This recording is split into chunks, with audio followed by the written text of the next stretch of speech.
Hi friends, এখন রাত্রি 12টা বাজে আর এখন আমি ক্যামেরাটা অন করে দিয়েছি। আর দেখতেই পাচ্ছ আমি কিছু একটা কড়াইতে ভাজছি। তো এটা আমার খেতে ইচ্ছা করেছে বলেই আমি রেসিপিটা বানাচ্ছি, কিন্তু তোমাদের আমি বলবো না আমি কি বানাচ্ছি। তোমরা হয়তো দেখলে অনেকেই বুঝে যাবে আমি কি বানাচ্ছি। তো এখন তো তুহিনের এক্সাম চলছে আর তুহিনের রাত্রির করে পড়ে, আমিও একটু রাত্রি জেগে থাকি।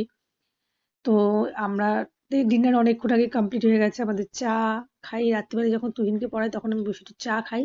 তো কি মনে হলো আমি এটা বানাতে ইচ্ছা করলো, এটা এটা তখন দিয়ে বলে যাচ্ছি, কিন্তু এটা কি বানাচ্ছি তোমরা নিশ্চয়ই এখন ধরে ফেলেছো এটা কি বানাচ্ছি।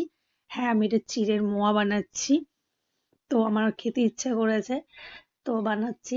তো দেখো এক হাতে ক্যামেরাটা ধরে রয়েছে বলে ঠিকঠাক করে ক্যামেরাটা আমি আর কি কড়াইটা ঠিক করে নাড়াতে পারছি না। তো আমি এখানে একটুখানি কড়াই আর কি ক্যামেরাটা অফ করে ভালোভাবে নাড়িয়ে তারপরে তোমাদেরকে আবার ক্যামেরাটা অন করে দেখাচ্ছি। দেখো এখানে ভালো করে চিড়ে আর গুড়ের মধ্যে পাক ভালো করে এসে গেছে, এই যে থালার মধ্যে নামিয়ে নিয়েছি।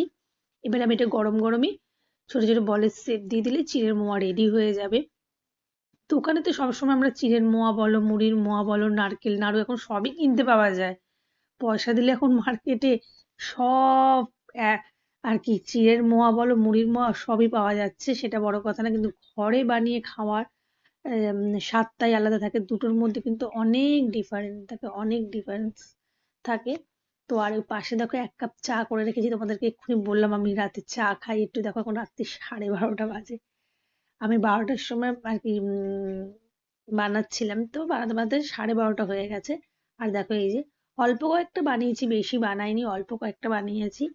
তো মনে করলাম এখন ক্যামেরা অন করে তোমাদের সাথে শেয়ার করা যাক। আমি এমনিতেই অনেক ভিডিও অনেক কম শেয়ার করি, হয় না সময়, এখন একদমই হয় না। সামনে যত এক্সামের ডেট এগিয়ে আসছে তত টেনশন বাড়ছে। তুহিন ওই ঘর থেকে আবার কথাও বলছে একটু একটু করে। দেখো আমি তোমাদের সাথে ভয়েস ওভারে কথা বলছি, তো তুহিন আবার পাশের ঘর থেকে একটু একটু করে কথা বলছে। যাই হোক, তো এই কটা চিড়ের মোয়া আর কি রেডি করতে পেরেছি। মোটামুটি 15টা মতো হয়েছিল।